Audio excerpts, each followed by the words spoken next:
إن الحمد لله نحمده ونستعينه ونستغفره ونؤمن به ونتوكل عليه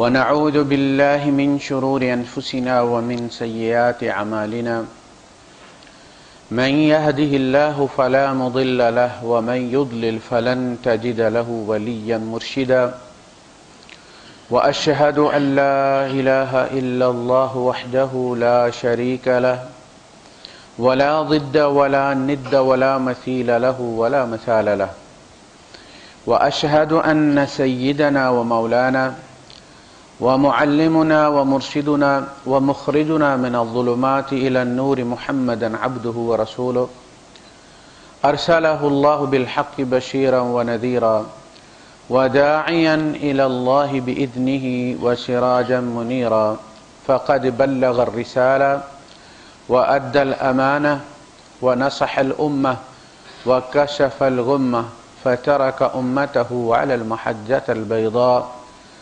ليلها كنهارها لا يزيغ عنها إلا هالك اللهم صل وسلم وبارك عليه وعلى آله وأصحابه وأزواجه وذرياته وأهل بيته أجمعين أما بعد فأعوذ بالله السميع العليم من الشيطان الرجيم بسم الله الرحمن الرحيم لقد جاءكم رسول من أنفسكم عزيز عليه ما عنتم حريص عليكم بالمؤمنين رؤوف رحيم وقال تعالى فالذين آمنوا به وعزروه ونصروه واتبعوا النور الذي أنزل معه أولئك هم المفلحون صدق الله العظيم رب اشرح لي صدري ويسر لي أمري واحلل عقدة من لساني يفقهوا قولي آمین یا رب العالمین۔ نبی کریم صلی اللہ علیہ وسلم کے بارے میں اللہ پاک نے ارشاد فرمایا، یہ آخری آیت ہے نازل ہونے والی، اسے سورہ توبہ میں آخر میں رکھا گیا ہے، اور اس کی وجہ بھی یہ تھی کہ یہ سب سے آخر میں نازل ہوئی تھی۔ لَقَدْ جَاءَكُمْ رَسُولٌ مِّنْ أَنفُسِكُمْ، تم ہی میں سے رسول آئے ہیں، ان کی عزت تمہاری عزت ہے، ان کا وقار تمہارا وقار ہے، ان کی عظمت تمہاری عظمت ہے، ان کی فتح تمہاری فتح ہے۔ لہذا عربوں سے خطاب کیا تو کہا کہ تمہارے اندر میں سے، کوئی باہر سے نہیں کسی کو لے کر ہے، یہ تمہارے اپنے رشتہ دار ہیں، عزیز ہیں، تمہاری قوم میں سے ہیں، اور ہر رسول جو ہے وہ اس قوم میں سے اٹھایا گیا ہے، چونکہ وہ وہاں کے رسم و رواج کو سمجھتا ہے اور وہ لوگ اس سے واقف ہوتے ہیں۔ قوم میں سے قوم کی طرف اٹھانے کا مطلب یہ ہوتا ہے کہ اس کا بیک گراؤنڈ پتہ ہی نہیں، ایک بوڑھا آدمی آ کر اس نے دعویٰ کر دیا کہ وہ ریفارمر ہے اور وہ اصلاح، ہو سکتا ہے پیچھے 10 قتل کر کے آیا، خود ہو سکتا ہے اشتہاری ہو، کیا پتہ، اس کا بیک گراؤنڈ کا نہیں پتہ۔ وہ بندہ جو تم میں پیدا ہوا، تمہارے اندر اس نے بچپن گزارا، اس نے جوانی گزاری، وہ پختگی کی عمر کو پہنچ گیا، اسے ہم نے چنا ہے، تم جانتے ہو بچپن سے۔ یہ سب سے پہلی بات ہے کہ آدمی میں خلش کوئی نہیں ہوتی، کوئی اندیشہ نہیں ہوتا کہ بھائی کون ہے پتہ نہیں، اس وقت تو نیک بنا ہوا ہے لیکن ہو سکتا ہے 900 چوہا کھا کے بلی جو ہے وہ حج کو گئی ہو۔ تو رسول اس لیے قوم میں سے چنا جاتا ہے، نیشنلزم کی بنیاد پر نہیں چنا جاتا۔ ہر دائی جو ہے وہ اصلاً اپنے محلے میں آزمایا جاتا ہے۔ ہمارے ہاں اچانک کچھ لوگ آ گئے ہیں اور بڑا، لیکن پتہ نہیں کہ ان کے اپنا معاملہ کیا ہے، باتیں تو بڑی اچھی کر رہے ہیں، تو وہ اتمام حجت نہیں ہوتا جب تک کہ دعوت دینے والا اپنے عمل سے اس دعوت کی تصدیق نہ کرے، اس کو ویریفائی نہ کرے کہ جو کہتا ہے وہی کرتا بھی۔ تو تمہارے اندر میں سے اللہ نے اٹھایا ہے، اسے یہ تمہارا بھتیجا ہے، تمہاری کوئی بھی مشقت، چاہے کوئی قید سالی ہو یا کچھ ہو، اسے بڑی تکلیف ہوتی، اسی لیے تمہارے لیے عذاب نہیں مانگتا۔ تو تمہارے اپنے اندر میں سے آئے، یہ تو ہو گئے عرب، جن کی طرف حضور کی بعثت ہوئی، تمہارا بھتیجا ہے، اس کی عزت بڑھے گی تو تم جو چچے ہو، لیکن ابو لہب ہے، اگر اسلام لے آتا، جیسے حضرت حمزہ رضی اللہ تعالیٰ عنہ سید الشہداء الی یوم القیامہ، تو ان کی عزت بڑھی نا نبی کریم صلی اللہ علیہ وسلم کے غلبے سے، ان کا نام نبی کے نام کے ساتھ لگنا آج عزت کا باعث، لیکن ابو لہب کا کیا بنا؟ ہمیشہ برے لفظوں سے یاد کیا جاتا ہے۔ تو عربوں سے یہ کہا تمہارے اپنے اندر سے میں تمہارا خیر خواہ۔ اللہ کے رسول صلی اللہ علیہ وسلم نے اپنی ایک حدیث میں یہ ارشاد فرمایا کہ دیکھو، اگر میں بفرض محال جھوٹ بول بھی سکتا، واللہ الذی لا الہ الا ہو، قسم کھا کے حضور نے فرمایا، ما کذبتکم، میں تم سے کبھی جھوٹ نہ بولتا، تم میری فیملی ہو۔ ایجنٹ دھوکے دیتے ہیں باہر والوں کو، گجرات کا ایجنٹ آ کے پنڈی میں دھوکہ دے گا، یہاں سے بندوں سے پاسپورٹ لے جائے گا، پیسے لے جائے گا۔ یہ تو ایک بڑا نیچرل پروسیس ہے کہ آدمی ہمیشہ باہر جا کے اس قسم کی وارداتیں کرتا ہے۔ واللہ الذی لا الہ الا ہو لو خدعت الناس ما اخدعکم، دیکھو میں اگر لوگوں کو دھوکہ دے بھی سکتا تو بھی میں تمہیں کبھی دھوکہ نہ دیتا۔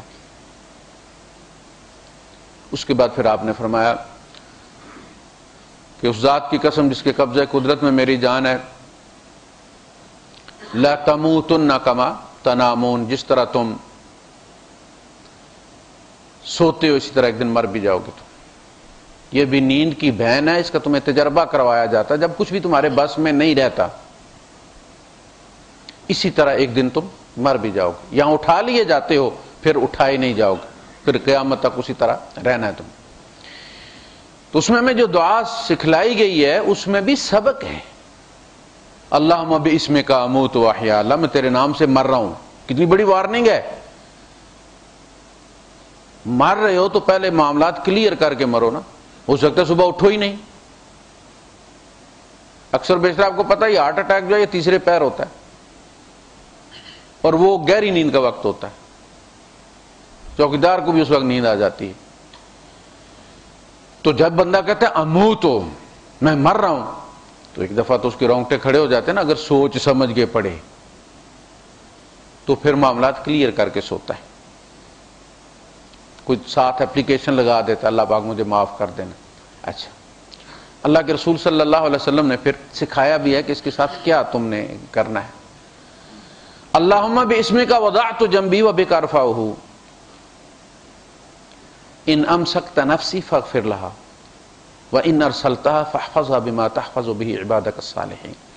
اے اللہ میں تیرے نام کے ساتھ کروٹ رکھ رہا ہوں، اگر تو نے یہ جان مجھ پر لوٹائی، اگر تو روک لی، امسکت بہا، تو پھر اس کو بخش دینا۔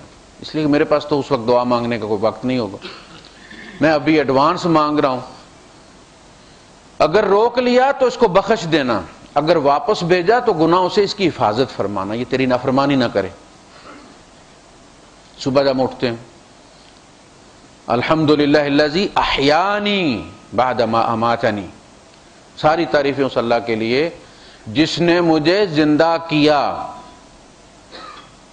مارنے کے بعد۔ ہمارے پاس کوئی ایسا بٹن تو نہیں ہے کہ بھائی دبا لیتے تو اٹھ جاتے، کئی سوئے ہوئے سٹروک ہو جاتا ان کو، اور 2-3 مہینے پھر مشینیں لگی رہتی ہیں، ہوش میں ہی نہیں آتے۔ تو آپ نے فرمایا جس طرح تم، اس لیے آپ نے فرمایا کہ ان الرائد لا یکذب اہلہ، کوئی گائیڈ اپنی فیملی کو دھوکہ نہیں دیتا۔ عربوں میں آپ کو پتا ریت میں لوگ چلتے تھے تو جو گائیڈ ہوتے تھے انہیں پتا ہوتا تھا سب، عام آدمی جو بھٹک جاتا تھا مر جاتا تھا اس میں۔ تو کہا کہ کوئی رائد اس قافلے کو دھوکہ نہیں دیتا جس کے ساتھ اس کی اپنی زندگی جڑی ہوئی ہے۔ میں تمہارا بیٹا ہوں، تمہارا بھتیجا ہوں، تمہاری قوم کا ہوں، تمہاری عزت ذلت جو بھی ہوگی، اس لیے حضور روتے تھے، دنیا کہاں سے آ کر اسلام قبول کر رہی ہے اور میرے اپنے عزیز جو ایسے معروم ہیں۔ ثم لا تبعثن کما تستيقظون، پھر تم اسی طرح اٹھائے جاؤ گے جس طرح تم اب جاگتے ہو۔ یہ بھی اللہ کی مرضی سے ہوتا ہے، وہ بھی اللہ کی مرضی سے ہوگا۔ ثم لتجزون بما تعملون، پھر تمہیں تمہارے عملوں کی جزائیں دی جائیں گی۔ دنیا اعمال کی جزا کی جگہ نہیں، یہ صرف امتحان کی جگہ، مزدوری کرتے چلے جاؤ، فصل بوتے چلے جاؤ، کاٹنے کی جگہ یہ نہیں۔ اچھا، بعض لوگ یہ سمجھتے ہیں کہ جی میں بڑا نیک ہوں اور اس نیکی کا کوئی یہاں صلہ نہیں مل رہا، بڑی نمازیں پڑھتا ہوں، اشراق کا بھی اہتمام کرتا ہوں، کوشش کرتے ہیں کہ پہلی صف میں جگہ مل جائے، اس کے باوجود جاب نہیں ملتا، کاروبار میں خسارہ ہے، اولاد کوئی نہیں، بیماری گھر نہیں چھوڑتی، تو بھائی صاحب اس کا عبادت کے ساتھ کیا تعلق ہے؟ یہ تو ساری چیزیں نبیوں کے ساتھ لگی رہی ہیں۔ حضرت ایوب علیہ السلام جتنی تو بیماری کسی نے نہیں کاٹی ہوگی۔ تو یہ نمازوں کی جزا کی جگہ نہیں ہے، یہاں مت مانگو، اس کا ایک دن مقرر ہے۔ کل نفس ذائقۃ الموت وانما توفون اجورکم، اجرت کی جمع اجور ہے، یوم القیامہ، تمہاری اجرت کا جو کنٹریکٹ ہے اللہ کے ساتھ وہ قیامت کا دن ہے، دنیا نہیں۔ نہ یہاں گناہ کے لوگ کہتے ہیں جی بڑے بڑے لوگ گناہ گار ہیں جی، فلاں کرتے ہیں فلاں کرتے ہیں فلاں کرتے ہیں اور ان کا کچھ نہیں بگڑ رہا، بھائی یہ بگڑنے کی جگہ نہیں ہے، یہ پتہ قیامت کے دن لگے جب ریزلٹ آؤٹ ہوگا۔ تو عربوں کی طرف تو یہ ہوا، پھر تمہیں جزا دی جائے گی۔ وَإِنَّهَا الْجَنَّةُ أَبَدًا، یا تو یہ ابدی جنت ہوگی ہمیشہ کی، اب النار ابدا، یا پھر ہمیشہ کی آگ ہوگی۔ دو ہی اسٹیشن ہے جہاں زندگی کی گاڑی جا کے رکے گی۔ تعین تمہارے ہاتھ میں دے دیا گیا ہے کس طرف جانا ہے تم نے، اور یہ بہت بڑی امانت ہے۔ بھائی میاں بیوی اگر مشورہ کرے نا کیا پکانا ہے تو اسی پہ فیصلہ نہیں ہوتا، چھوٹا سا آپشن ہوتا ہے، اس لیے بیوی پہ چھوڑ دیتے ہیں، جو پکا دے گی کھا لیں گے۔ جہاں شوہر مرضی چلانے کی کوشش کرتا ہے وہاں کلیش ہو جاتا ہے، چھوٹا سا آپشن ہے۔ آؤٹنگ میں کس طرف جانا ہے، اس میں بچے کچھ اور کہہ رہے ہیں، اماں کچھ اور کہہ رہی ہے، بابا کچھ اور کہہ رہا ہے۔ پوری زندگی کا آپشن جنت میں جانا ہے یا جہنم میں جانا ہے، فیصلہ تم نے کرنا ہے، طاقت اللہ نے دینی۔ جہنم کا فیصلہ کرو گے اللہ اپروول دے گا۔ توفیق کس کو کہتے ہیں؟ عربی میں لکھا تھا موافقہ، یہ موافقہ توفیق ہے۔ تم نے جہنم میں جانے کا فیصلہ کیا، اللہ نے سائن کر دیا، جاؤ میں نے اختیار دیا تو ٹھیک۔ اب وہ شراب خانے جا رہا ہے، کوئی فالج نہیں ہوتا اسے۔ عمرے والوں کا ایکسیڈنٹ ہو جاتا ہے، اس کا کوئی نہیں ہوتا، موج کرو۔ جنت میں جانا ہے توفیق اللہ دے گا، صحرا میں سجدے دلوا لے گا، مسجد نہیں ملے گی تو فیصلہ تم نے کرنا۔ یہ ممکن نہیں کہ تم اعمال تو کرو جہنم میں جانے والے اور پھر اس کے بعد یہ دعائیں کرنے بیٹھو کہ جی وہ سجدے میں موت آئے۔ عمر زندگی فرعون کی گزارنی ہے، انجام موسیٰ علیہ السلام والا چاہیے۔ بیٹھ کراچی والی گاڑی پر گئے اور پہنچنا چاہتے ہیں پشاور، فیصلہ کرو کدھر جانا ہے۔ وَأَلَّيْسَ لِلْإِنسَانِ إِلَّا مَا سَعَى، انسان کو وہی منزل ملے گی جس کی وہ صحیح کرے گا۔ وَأَنَّ سَعْيَهُ سَوْفَ يُرَىٰ، اور قیامت کا دن اصل میں اس کی سعی دکھانے کے لیے، ورنہ تو اللہ کو پتہ ہے ہم نے کیا کہ قیامت برپا کرنے کی ضرورت کیا تھی، ڈائریکٹ جانا چاہیے تھا، نہیں، اس بندے کو دکھایا جائے گا اقرا کتابک۔ یہ ذرا کلپ لگا کے دیکھ لیجئے آپ، اگر آپ کو کوئی گڑبڑ ہے نظر آتی ہے تو بتائیے کہ یہاں فوٹو شاپ ہو یا یہ میں نہیں ہوں۔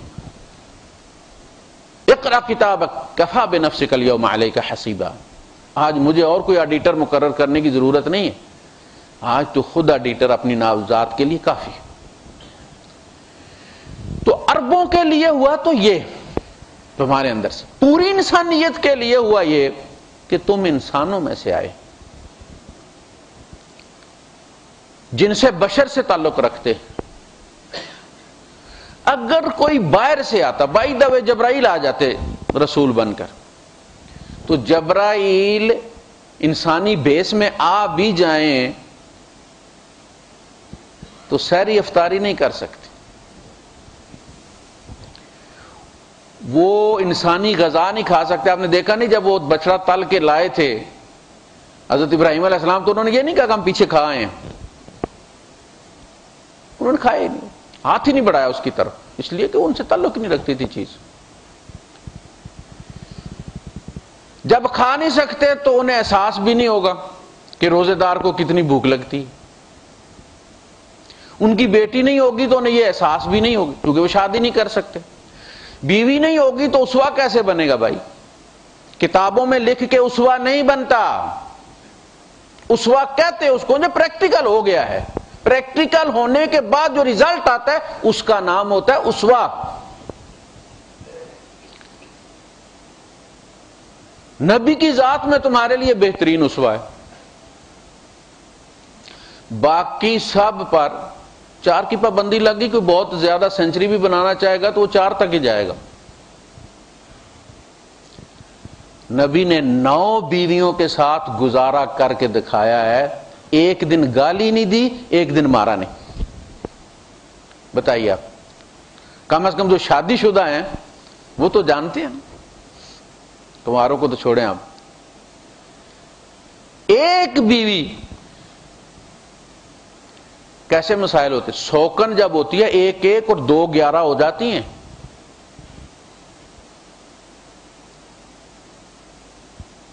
بڑے مسائل ہو جاتے ہیں، 3 4 5 6 7 8 9، اور ان کے اندر آپس میں غیرت کے وہ تمام اجزاء موجود ہیں جو سوکنوں میں ہوتے ہیں۔ یعنی ایک زوجہ دوسری زوجہ کا سالن اپنے گھر میں برداشت نہیں کرتی، وہ کہتی ہے میرے گھر میں نبی کی باری ہوگی تو میرا پکایا ہوا کھائیں گے، جیسا میں پکاتی ہوں، تو بہت مجھ سے زیادہ اچھا نہیں پکاتی ہے تو تیرے گھر جب باری لگے گی تو پکا کے کھلا دینا۔ 9 بیویوں کے ساتھ گزارا کر کے اسوا بنایا ہے، فرمایا کریم کبھی مارے گا نہیں۔ بیوی کے ساتھ ناراض ہو جانا آخری حد ہے جو حضور نے کر کے دکھائی، اور اگر انسان کے اندر انسانیت ہو اور وہ انسان کی بچی ہو اور آپ کا اس کے ساتھ انٹریکشن اتنا ہو، تعلق اتنا ہو کہ آپ کی ناراضگی اس کے لیے قیامت بن جائے، ایسا نہ ہو کہ وہ شکر کرے جان چھٹے،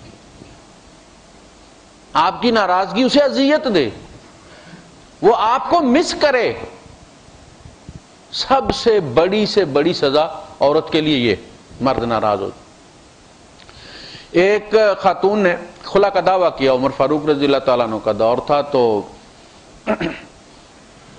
آپ نے کہا کہ اسے اونٹوں کے باڑے میں عورت کو قید کر دو، بند کر دیا گیا۔ اچھا یہ بڑا بدبودار ہوتا ہے،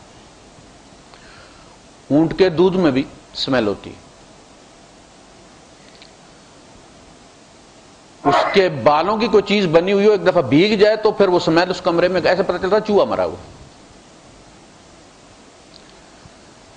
صبح آپ نے جب نماز کے بعد اپنی مجلس لگائے تو کہا اس عورت کو پیش کرو جس نے کھلا کر، وہ عورت آئی اور اس نے ہاں ویسے نہ بی بی رات کیسی گزری ہے شوہر سے دور؟ اس نے کہا بڑی مدت کے بعد مجھے نیند آئی ہے، سکون کی رات میں نے گزاری ہے۔ آپ نے فرمایا طلاق دو اس کو، تم انسان کے بچے ہو کیا، تم یہ اونٹوں کے باڑے میں سے نیند آ گئی ہے، اسے سکون ملا ہے، یہ گھر کبھی نہیں بچ سکتا، طلاق دلوائے، طلاق دو اس کو۔ تو ایسا نہ ہو کہ آپ ناراض ہو اور وہ شکر کرے کہ ہفتہ اور اسی طرح گزر جائے سکون کا، تو اچھا تعلق کتنا رکھیں کہ ناراضگی بڑی سزا بن جائے اس کے لیے۔ اولاد کے لیے، اولاد سے آپ کا تعلق کتنا پیار کا ہونا چاہیے کہ آپ چپ کر جائیں، اولاد کی جان پہ بن جائے، وہ آپ کو راضی کرنے کی کوشش کرے۔ مچھلی جب کانٹا نگل جاتی ہے تو کھینچا جاتا ہے نا، اولاد میں پیار ڈالو گے جب کھینچو گے تو پھر پتہ چلے گا نا اولاد پیچھے آتی ہے کہ نہیں آتی۔ اگر بائی دا وے کسی اور جنس کا پیغمبر آ جاتا تمہارے لیے اسوہ نہ بنتا، اسے بھوک نہ لگتی. حضور نے پتھر باندھا. اچھا جب اسے خود ان میں سے مسائل میں سے نہ گزرنا پڑتا، ایک تو آپ کے مسائل کی ڈیپتھ اسے پتہ نہ ہوتی کہ جب کسی کی بیٹی بیائی جاتی ہے تو اس پہ کیا قیامت گزرتی ہے، جب طلاق ہوتی ہے. حضور کی 2 بیٹیوں کو طلاق دی، ابو لہب کے بیٹوں نے دی. تو اسے اس چیز کا احساس نہ ہوتا، وہ یتیم نہ ہوتا اسے یتیمی کا احساس نہ ہوتا، وہ غریب نہ ہوتا اسے غریبوں کا احساس نہ ہوتا، احساس نہ ہوتا تو وہ ڈسکاؤنٹ نہ دیتا. یہ جو ہمیں موج ملی ہوئی ہے نا، یہ نبی کریم صلی اللہ علیہ وسلم کی دعائیں ہیں، یہ آپ کا رونا ہے. وہ جس نے کہا نا کہ آپ ہی کا کرم ہے آقا کہ بات اب تک بنی ہوئی ہے، ورنہ ہر جتنی قومیں پچھلی برباد ہوئی ہیں، جن کرتوتوں کی وجہ سے برباد ہوئی ہیں، وہ سارے ہمارے اندر موجود ہیں. ہمارے نبی میں سارے نبیوں کی صفتیں جمع ہیں، اور ہماری ذات میں جتنے کرتوت پچھلی قوموں کے تھے سارے جمع ہو گئے. حسن یوسف دم عیسیٰ ید بیضا داری، آنچے خوباں ہمہ دارن تو تنہا داری. وہ جو سب میں مل کر تھی تیرے اکیلے میں ہیں وہ صفتیں، اور جتنے گناہ پچھلی امتوں میں سب میں تھے وہ سارے ہمارے اندر موجود ہیں. قوم شعیب کم ناپنے تولنے کی وجہ سے، رستوں میں ڈاکے مارنے کی وجہ سے، آپ دیکھیں اپنے یہاں کیا ہوتا اسٹریٹ کرائمز. قوم لوط دیکھیں،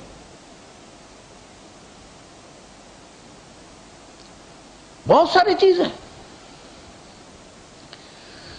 تو اگر انسانوں میں سے نہ ہوتے تو تمہارے لیے مسائل پیدا. اللہ پاک نے فرمایا جو چیز تمہارے اوپر مشقت والی ہوتی ہے وہ انہیں بڑی گراں گزرتی ہے. عزیز علیہ ما عنتم،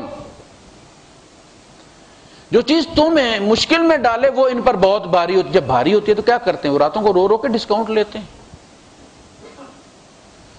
حجۃ الوداع میں اللہ کے رسول صلی اللہ علیہ وسلم نے میدان عرفات میں بہت ساری لی اپنی امت کے لیے. یا اللہ اس کو پوری اس طرح نہ غرق کرنا جس طرح صاحب کا پوری امت غرق ہو جاتی تھی، کوئی نہیں سے بچتا تھا. ایسا نہ کر.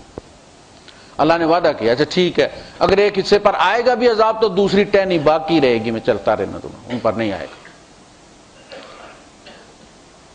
پھر باقی رہتی ہوئی جا کے مشعر الحرام میں مزدلفہ میں پھر وہاں لی. غمگین بیٹھے. آج آپ شاید آپ عربی خطبے میں سنیں گے وہ حدیث، جب آپ نے وہ آیت پڑھی کہ حضرت عیسیٰ علیہ السلام جو ہے وہ اللہ سے قیامت کے دن یہ دعا کریں گے کہ ان تعذبہم فانہم عبادک، اے اللہ تو انہیں عذاب دے تو یہ تیرے بندے ہیں، تیرا حق بنتا ہے. غلام جو ہوتا تھا وہ بندے کا پرسنل پراپرٹی ہوتی تھی، کوئی وہ اس کو مارے زیادہ کام لے کوئی دوسرا دخل نہیں دے سکتا تھا کہ بھائی یار اس کے ساتھ یہ کیوں کر رہے ہو. عیسیٰ علیہ السلام کہہ رہے کہ ان تعذبہم فانہم عبادک، اللہ تو انہیں عذاب دے تو یہ تیرے بندے ہیں، اس میں کوئی دخل نہیں دے سکتا.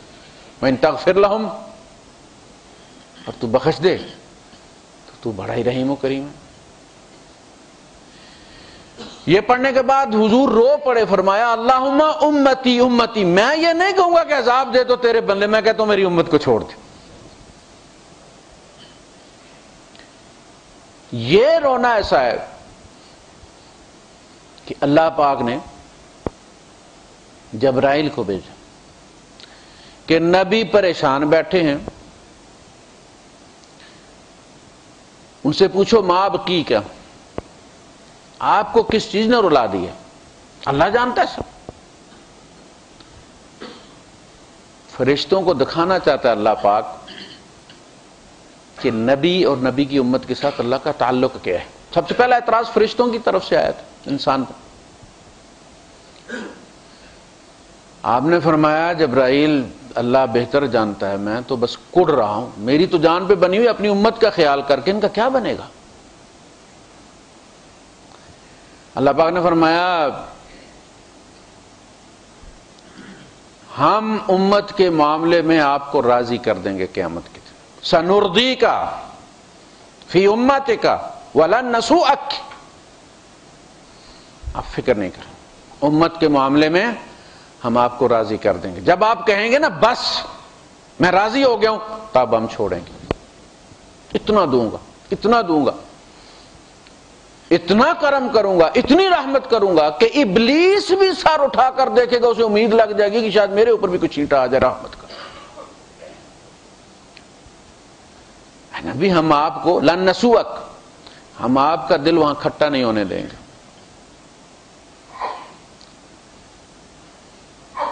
تو تمہارے لیے حریص علیکم، ایک ہی جگہ اللہ پاک نے لفظ حریص استعمال کیا، لالچی جس کو آپ کہتے ہیں ہرس، حریص علیکم، تمہارے معاملے میں بڑے لالچی ہیں، کہتے ہیں جو بھی یہ سارا میری امت کو مل جائے،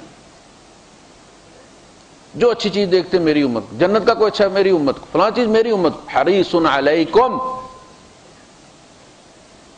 بالمؤمنین رؤوف الرحیم، مومنوں کے معاملے میں یہ رافت اور رحمت ان کے اندر بھری پڑی، کچھ ذرا سا بھی عذر پیش کرتا قبول کر لیتے،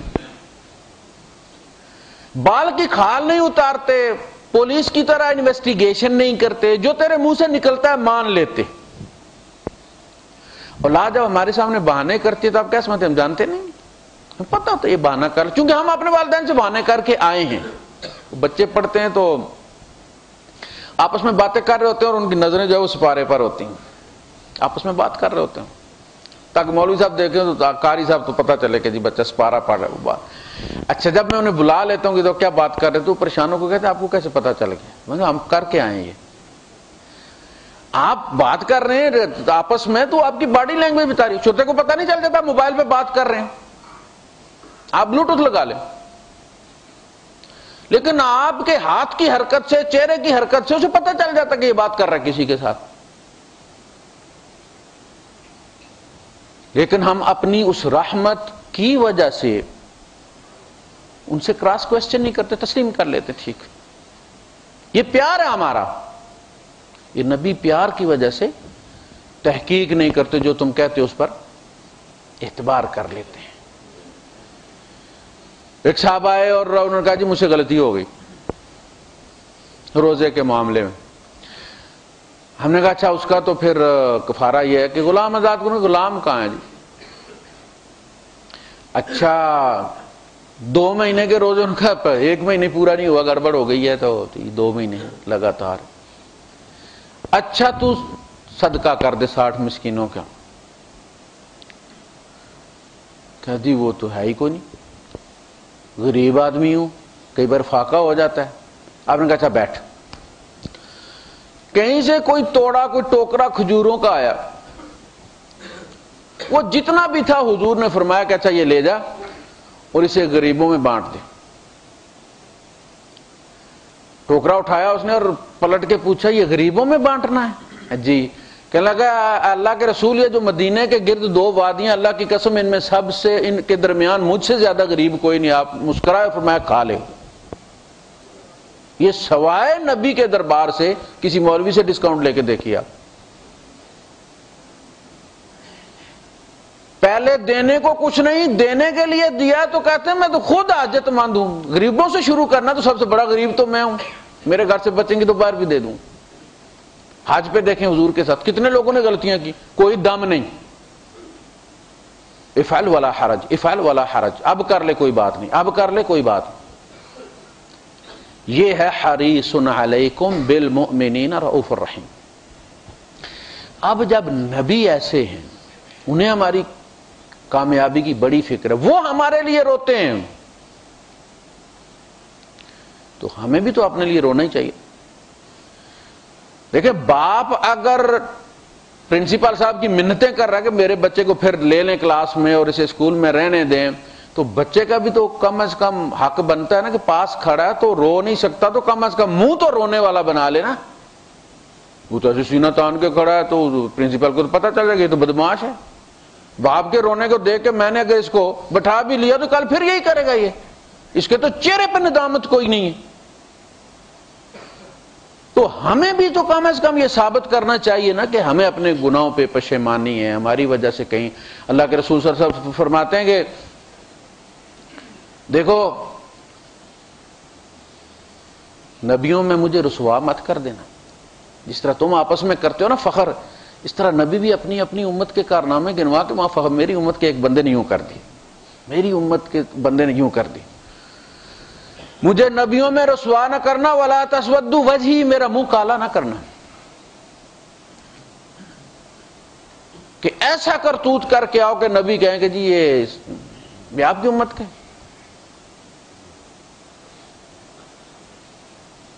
کر لیے تو توبہ کر لیں۔ یعنی کمال ہے اللہ کی رحمت کہ زندگی میں آخری سانس جب سانس خرخراہٹ میں تبدیل ہو جاتی ہے، اس سے پہلے ہمارے ہاں کینسر کو لا علاج سمجھا جاتا ہے، بندے کو کینسر ہو گیا، اسے پتہ ہے اب زندگی کے 6 مہینے سال ہے، اس حال میں بھی توبہ کر لے تو وہ رد نہیں کرتا کہ اب تمہیں پتہ چل گیا کہ میں مرض الموت میں مبتلا ہو گیا تو تمہیں فکر لگی، ما لم یغرغر، غرغرے سے پہلے پلٹ آؤ، نہ صرف گناہ معاف کر دوں گا، گناہوں کو نیکیوں میں تبدیل بھی کر دوں گا۔ اولئک الذین یبدل اللہ سیئاتہم حسنات، اس سے بڑا کمال کیا ہوگا؟ اور نبی اکرم صلی اللہ علیہ وسلم نے اپنی امت کو وہ کلپ دکھائے ہیں کہ جب یہ کرم ہوگا، ایک بندے کے گناہ اس کی توبہ کی وجہ سے نیکیوں میں تبدیل کیے جانے ہیں، پروسیس کے دوران اس بندے کے ساتھ اللہ پاک جو ہے وہ جو کریں گے وہ حضور دکھا رہے ہیں۔ حضور مسکرائے، صحابہ نے پوچھا حضور کیا ہوا؟ آپ نے فرمایا کہ ایک بات اللہ پاک نے مجھے بتائی ہے اور اس پہ اللہ پاک مسکرایا ہے، تو پھر میرا بھی حق بنتا ہے میں مسکراؤں۔ فرمایا کہ ایک بندہ ہے، اللہ پاک فرشتوں سے کہے گا کہ اس کے نا چھوٹے چھوٹے گناہ نکالو پہلے، اب وہ فرشتے چھوٹے چھوٹے گناہ نکالنا شروع کریں گے، اس سے یہ خدشہ ہوگا کہ وہ اگر بڑے بڑے نکل آئے تو کہیں ایمان ہی نہ ضبط ہو جائے، یہ شور مچا رہا، اور بس بس اب ٹھیک ہے یار، میں جب مان رہا ہوں نا میں گناہ گار ہوں تو اللہ کو فیصلہ کرنے تو تم کس لیے اندر سے کھنگال رہے ہو؟ بس صبر کرو، اللہ جی میں گناہ گار ہوں، بس آپ نے جو سزا سنانی ہے سنا۔ ڈر یہ ہے کہ وہاں بڑی وہ جو ہے سٹور نہ کھولا جائے۔ اچھا جب وہ زیادہ شور کرے گا تو اللہ پاک فرشتوں سے کہے گا چھوڑ دو، جب وہ کہہ رہا ہے تو چھوڑ دو، اور جتنے گناہ نکالے ہیں ان کے بدلے میں سے نیکیاں تبدیل کر دے دو۔ صبر کریں جناب، بڑے بڑے تو ابھی نیچے رکھے ہوئے ہیں ابھی تو۔ حضور فرماتے ہیں کہ اللہ پاک اس کی اس ادا پر اور اس لالچ پر کہ اللہ پاک کے ساتھ بھی وہ دیکھے کیا کرنے جا رہا ہے، کہ جب پتہ چلا کہ یہ تو تبادلہ ہوگا تو اب کہہ رہا ہے کہ صبر کریں فیصلہ کرنے میں، ابھی بڑے بڑے تو نیچے رکھے ہوئے ہیں، یہ کیا گناہ ہے؟ تو یہ وہ لوگ ہیں کہ جن کے گناہ اللہ پاک یبدل اللہ سیئاتہم حسنات۔ اللہ بھی رحیم ہے، کریم ہے، نبی رحمت للعالمین ہے، تو ہمیں بھی کوئی تھوڑی سی انسانیت دکھانی چاہیے کہ نہیں؟ یہ تو نہیں کہ بھائی نبی بڑے کریم ہے تو ہمیں جو ہے وہ پھر بڑا سب ہمیں بے غیرت بن جانا چاہیے، ایسا نہیں۔ ہمیں بھی نبی، ہماری طرف سے نبی کو ٹھنڈی ہوا آنی چاہیے، اعمال پیش ہوں، یہ بات یاد رکھیں کہ قیامت نبی کی حیثیت سرکاری ہے، وہ یہاں بھیجے جاتے ہیں اسوہ بنانے کے لیے، پریکٹیکل کروانے کے لیے، ادروائز ان کا تعلق اس دنیا سے نہیں ہوتا، وہ دنیاوی لباس میں بھیجے جاتے ہیں۔ جیسے فرشتہ اس کا اس دنیا کے ساتھ تعلق نہیں، لیکن وہ اسوہ نہیں بن سکتا۔ ہمارے لیے نبی کو بشریت کے لباس میں بھیجا جاتا ہے، وہ بھیجے ہوئے ہیں۔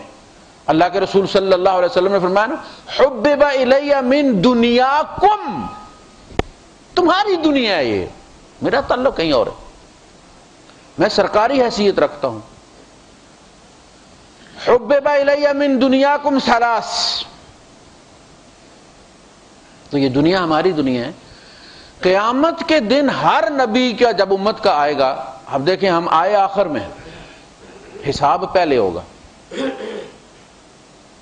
یہ بھی ایک بہت بڑی ڈسکاؤنٹ ہے، اس لیے کہ امتوں کا حساب، ایک ایک بندے کا حساب ہونا کتنا عرصہ لگ جائے گا، اور وہ کوئی کھڑا ہونے کی جگہ ہے؟ وہ حشر تانبے کی طرح تپتی زمین ہے.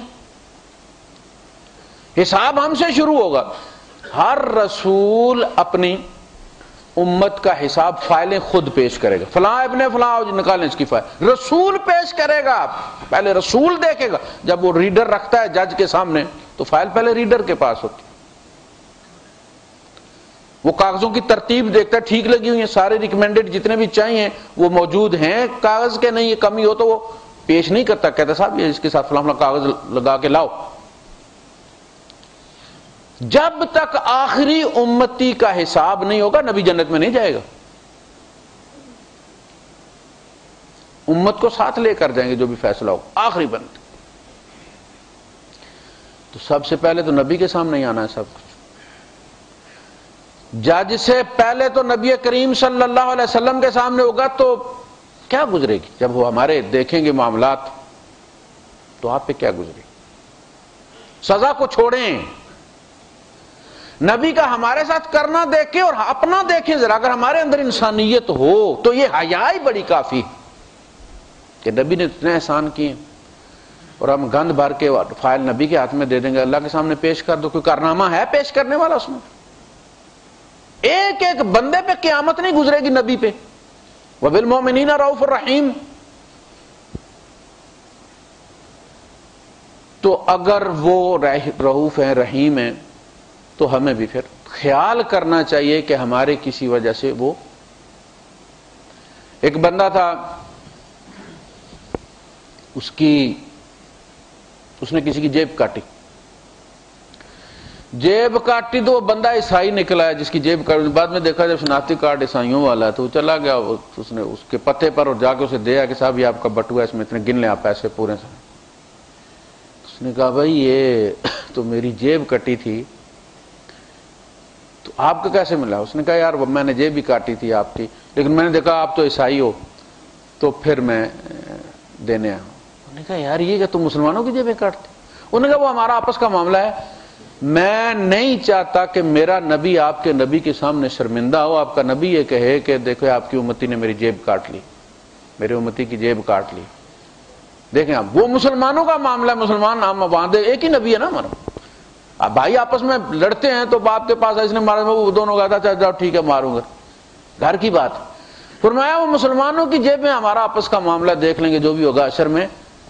میں اپنے نبی کی آنکھیں نیچی نہیں ہونے دیکھ سکتا تمہارے نبی کے سامنے. اتنا سوچ لیں بس آپ. اچھا اب ہم ایمان لائے، یہ پہلا تقاضا ہے. پھر اس کے کچھ ذمہ داریاں بھی عائد ہوتی، صرف ایمان لا کے نہیں رہ جانا. فَالَّذِينَ آمَنُوا بِهِ. اچھا نبی کریم صلی اللہ علیہ وسلم کی جو تعریف پہلی کتابوں میں لکھی گئی ہے،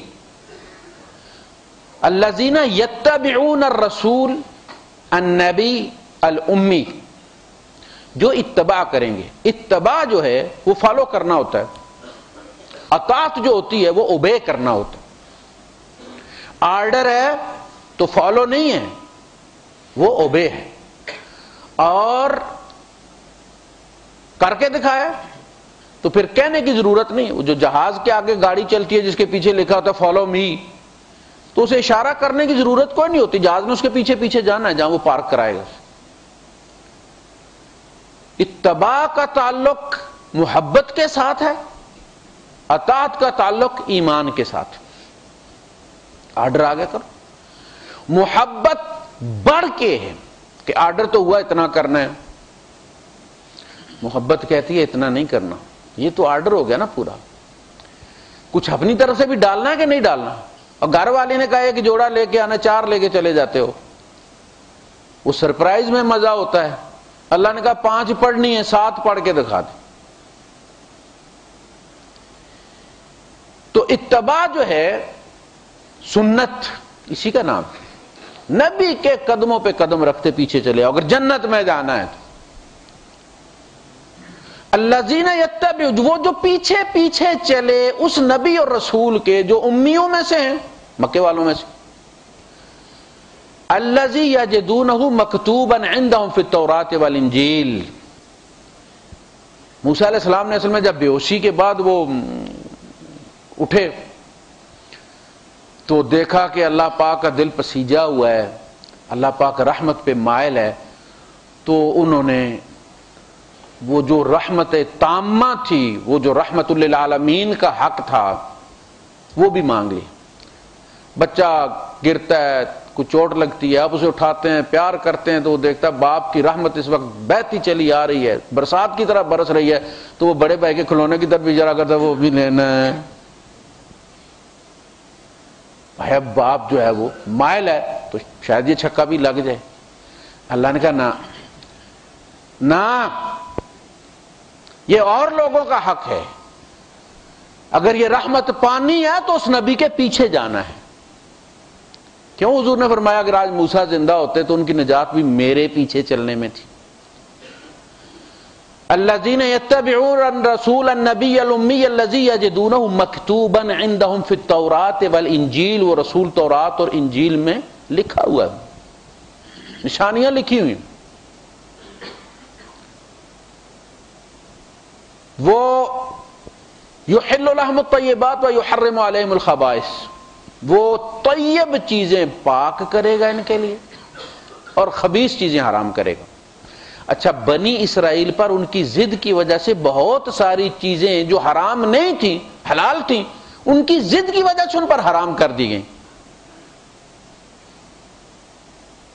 اللہ پاک نے فرمایا کہ وہ اصل میں ان کی اصل جو ہے وہ حرام نہیں ہے۔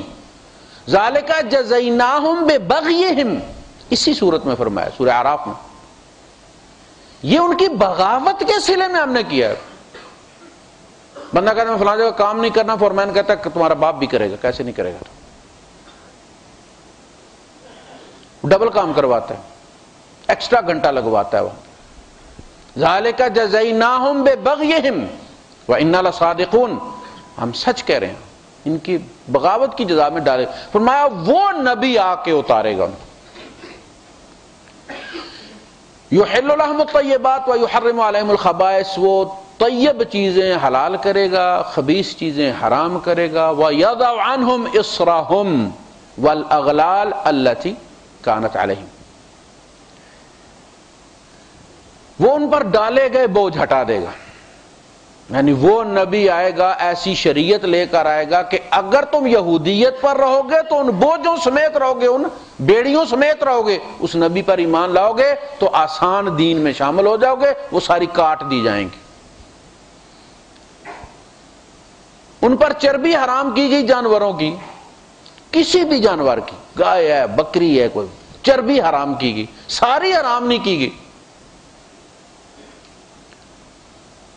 کہا گیا جو پیٹھ کے پیچھے لگی ہوئی ہے وہ جائز ہے، وہ کھا سکتے ہو، اور مختلط بیاض ہڈی کے ساتھ لگی ہوئی ہے کھا سکتے ہو۔ اب چربی ایک جیسی ہے، مشقت میں پڑ گئے نا، یا تو ساری حرام کر دی جاتی ہے، ساری حلال کر دی جاتی۔ اب خدشہ رہتا ہے کہ پتہ نہیں یار یہ والی ادھر مکس نہ ہو گئی ہو چربی میں، یہ عذاب ہے نا، کہ یہ عذاب کے طور پر ان پر کچھ چیزیں ہم نے حرام کی۔ جو اس نبی کے ساتھ آئیں گے وہ ساری پچھلی شریعت سسپینڈ ہو جائے گی ان پر، اور نئے نبی کی وہ جو آسان شریعت ہے وہ ان پر لاگو ہو جائے گی۔ یَضَعُ عَنْهُمْ إِصْرَهُمْ، اسر کہتے ہیں بوجھ، اور اغلال بیڑیاں ہیں، توق ہیں جو ان پر ڈال دیے گئے۔ اچھا، ان کے یہاں بھی جو ان کے فقہاء ہیں اور انہوں نے جو بال کی کھال اتاری ہے اس میں شریعت ان کی بہت زیادہ تنگ ہو گئی، جتنی آپ زیادہ ڈیپ جائیں گے اتنی زیادہ اپنے لیے رستے بند کرتے چلے جائیں گے آپ۔ ان کے یہاں یہی ہوا ہے، یہود کے یہاں۔ اب اللہ کے رسول صلی اللہ علیہ وسلم نے فرمایا کہ دیکھو تم تقوی کے نام پر اپنی رسی تنگ مت کرو، اللہ کے یہاں اجر کی کمی کوئی نہیں ہے، وہ نہیں تھکے گا اجر دینے سے، تم گھبرا جاؤ گے، اور جب گھبرا جاؤ گے تو پھر سارا چھوڑ دو گے۔ ہم نے دیکھا ہوگا کہ نیک گھرانوں کے جو بچے ہوتے ہیں وہ بڑے ہو کے باغی ہو جاتے ہیں۔ آپ کسی کو جب پکڑ کے رکھتے اور پھر وہ چھڑاتا ہے آپ سے تو پھر گرتا ہے کہ نہیں گرتا؟ بھائی یہ 60-70 سال زندگی گزارنی ہے، 2-4 دن کی بات نہیں ہے۔ 2-4 دن ہم کرتے ہیں فلانی کھانی، فلانی مرغی کھانی، فلانی کھانی، فلانی، اس کے بعد آپ کسی گھر دعوت کرتے پوچھا کبھی کہ کیا پکایا اس نے، کہاں سے پکائی ہے؟ کبھی ہوٹل پہ روٹی کھاتے اس سے پوچھا آپ نے کہ یہ کون سی والی ہے؟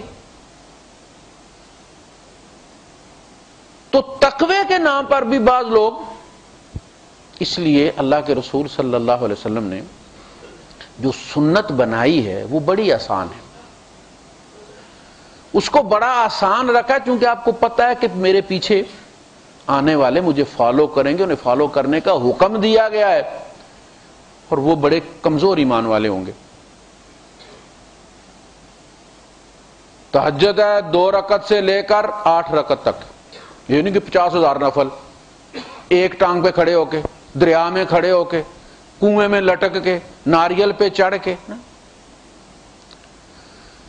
یہ تو ان لوگوں کے یہاں جو یہ سمجھتے ہیں کہ بھگوان بڑا خوش ہوتا ہے، جتنا اپنے آپ کو اذیت دو، کہا نہیں، اللہ پاک نہیں چاہتا، یرید اللہ بکم اليسر ولا یرید بکم العسر، اللہ تمہارے لیے آسانی چاہتا ہے، تنگی نہیں چاہتا، وہ تم سے محبت کرتا ہے، کائنات میں تم ہی سے محبت کرتا ہے، سارا کچھ تمہارے لیے بنایا ہے، تمہیں اپنے لیے بنایا۔ تو وہ بوجھ جو ہے وہ کچھ متقیوں کی طرف سے پھر ڈال دیے جاتے ہیں، وہ اپنے تقوی پر فیصلہ دیتے ہیں۔ اب زمانہ بدلی ہوا تو آپ نے اپنا تقوی معیار رکھا ہوا، آپ نے عالمگیری اور شامی کا فتویٰ دیا، آپ نے 400-500 سال پہلے والا بندہ آج کے مسائل سے دوچار ہے، وہ نیٹ پہ بیٹھا ہے، وہ یوٹیوب پہ بیٹھا ہوا ہے، وہ ملحدین کو روز پڑھتا ہے، سارے اعتراضات پڑھتا ہے۔ آپ تو اس وقت روک دیتے بچے کو، فلاں فلاں کے ساتھ نہیں جانا بھائی، میں نے دیکھا تو ٹانگیں توڑ دوں گا۔ اب آپ کا وہ متقی بچہ جو ہے وہ ایک کلک کرتا ہے اور وہ ملحدین کے یہاں چلا جاتا ہے۔ ہم اپنے بچوں کو دوسری مکتبہ فکر کی مسجد میں نہیں جانے دیتے، ہم وہابیوں کی اذان پر اس کو وہ کلمہ نہیں پڑھنے دیتے ہو، یہ تو وہابیوں کی اذان ہے۔ اور بچہ کہاں کہاں گھوم کے آتا ہے۔ اس دور میں اس کے ایمان کو دیکھیں، آپ دیکھیں ڈاکٹر ہمیشہ تجویز کرتا ہے جب غذا تو بیمار کی حالت کو دیکھ کر، کبھی نیل بائی ماؤتھ کر دیتا ہے، کبھی کہتا ہے صرف سوپ وغیرہ اس کو دے دیں۔ اسی طرح انسانوں کے مسائل کا معاملہ بھی ہوتا ہے۔ اس وقت آپ یہ دیکھیں کہ وہ مریض ہے، مرنے جا رہا ہے، اس کا ایمان لٹ رہا ہے، اور وہ ہاتھ پاؤں مار رہا ہے کہ کوئی بندے کا بچہ ایسا ہو جو مجھے یہ دلیل دے، کوئی سمجھائے اور مجھے بچا لے۔ لیکن وہ کہتے ہیں نا ادھر سے ادھر نہیں ہو سکتا، تو کافر ہو جا، یہ فتویٰ ادھر سے ادھر نہیں ہو سکتا۔